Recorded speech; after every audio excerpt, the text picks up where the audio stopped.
Gil Martin here. Welcome, everybody, to today's episode of the Daily Packers Post, where we bring you in-depth videos on your Green Bay Packers. We have new videos dropping every day, Monday through Friday. So hit the like button and subscribe so you never miss an episode. And check out our website at thepackerspost.com for in-depth articles on the Pack.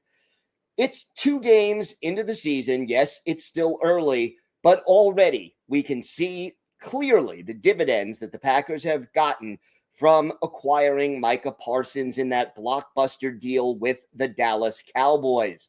The defense has gone from a pretty good to good unit a year ago to through 2 games. Again, small sample size, but it looks dominant through the first 2 contests.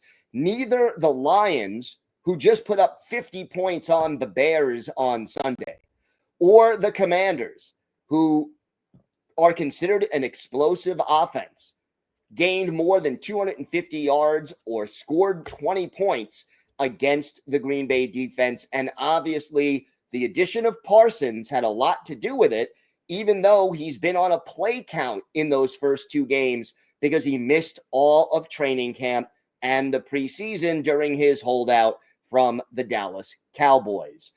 And we're going to look now at some of the ways that Parsons has impacted the defense. Let's start with the obvious one, the pass rush. It has been getting home, and Jeff Hafley, a year ago, entered the season saying, you know what, I want to get to the quarterback, and I only want to use my front 4 predominantly to get there. That didn't work. He ended up having to use different blitzes, different stunts, some disguised pressures, and it got the job done, but not as consistently as the Packers would have liked.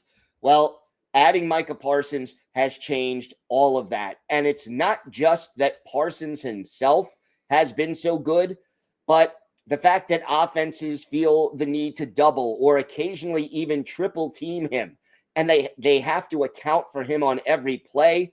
The other players around Parsons have benefited. So they're all facing single coverage, and they are also getting to the quarterback. The Packers have 8 sacks and 21 quarterback hits in their first 2 games, and the pressures just keep on coming. Parsons, 10 pressures and 1.5 sacks in the first 2 games, and again, he was on a play count, did not even see the field as often as he's going to once he's back to 100% football shape. Rashan Gary, definitely benefiting. 9 pressures, 2.5 sacks in 2 games. And how about defensive tackle Devontae Wyatt? 11 pressures, which currently leads the team, and 2 sacks. The entire defensive line has benefited from what Micah Parsons has added, and that is huge.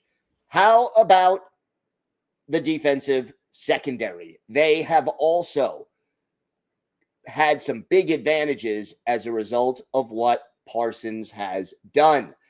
Why? Because they can concentrate on keeping things in front of them and defending short passes because they know that it's not likely that opposing quarterbacks will have enough time to throw the ball long. And even on those occasions when they try it, they're going to have pressure more often than not, and they're going to try it less often out of fear of the pressure because they know the pass rush is going to be coming after their quarterback, and it won't be as easy to throw the ball accurately downfield when you have opposing players in your face.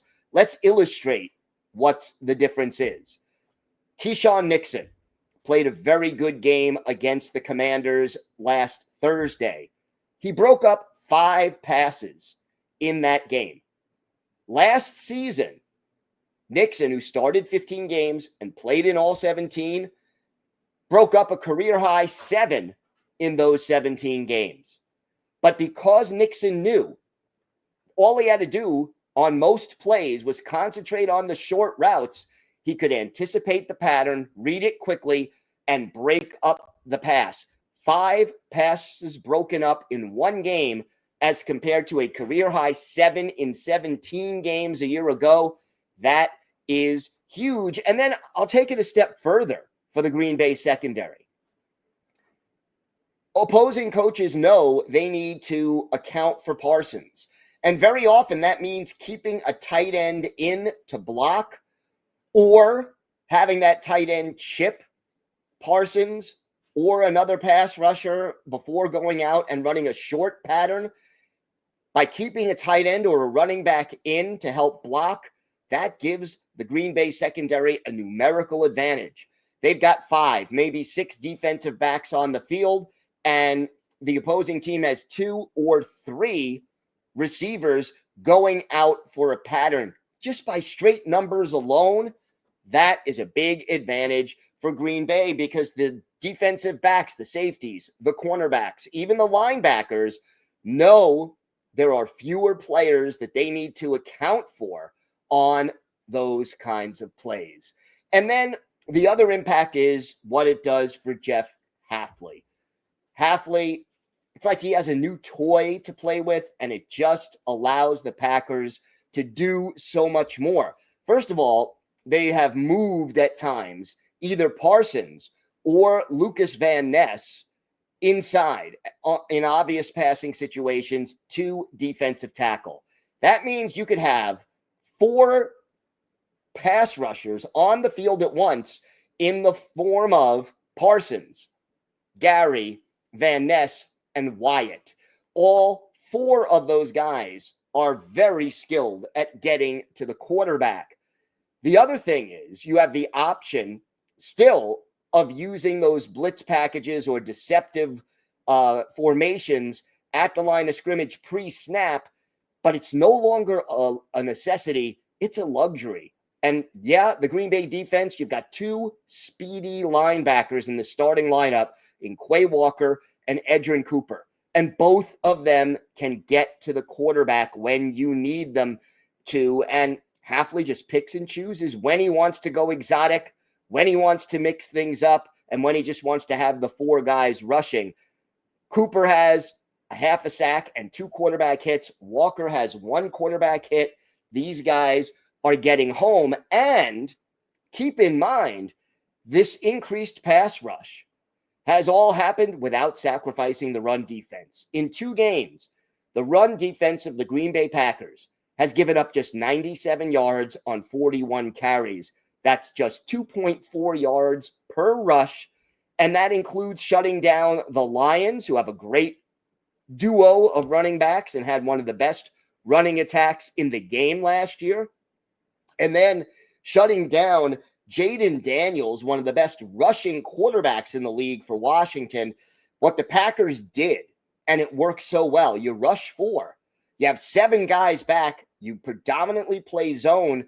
That means that those 7 guys, A, are staying in their lanes because they have their zone to cover, and B, their eyes are on the quarterback, which means they can see the quarterback, and if he does take off and start to run, they all rally to the ball. So it forces the quarterback to run and doesn't give him as much room to maneuver. And then on short passes, when they do complete them, you keep it all in front of you. They don't have time to pass downfield. They pass short. You rally to the ball, and voila, everything is kept in front of you. The gains are minimal. That's when you get a situation where Jahmyr Gibbs catches a lot of passes, but averages like 3.2 yards per catch. It has a big impact. Now, the crazy thing or the scary thing is for Packers fans, in a good way, is that